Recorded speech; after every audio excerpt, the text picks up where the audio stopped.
Harrisville needs help. A lack of volunteers means its ambulance sits at the local fire hall, and the squad is out of compliance with New York State. As 7 News reporter Lexi Bruning learns tonight, that concerns town and county leaders. It's been around 90 days since the Harrisville Rescue Squad has responded to a call. Immediately, people panic. We have a lot of elderly population.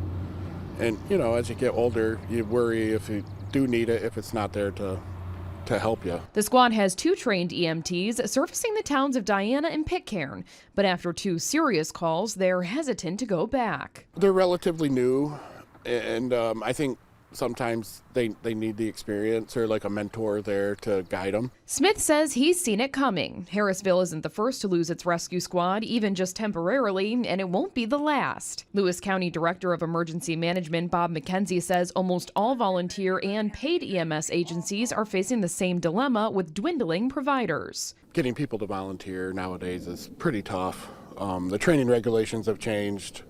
So it's a pretty grueling schedule to get through the EMT training. As Harrisville's ambulance sits in the garage behind me, communities are coming to the rescue, crossing town and county lines. We're currently finishing up contract negotiations with Natural Bridge Rescue to provide services for the community. And they would rely on mutual aid, possibly from Star Lake and Governor Rescue. In a statement to 7 News, St. Lawrence County Emergency Services Director Matt Denner feels the region will see, quote, more agencies close their door and turn their lights off in the North Country. Smith says the only remedy is finding the next generation of volunteers. It's a big commitment.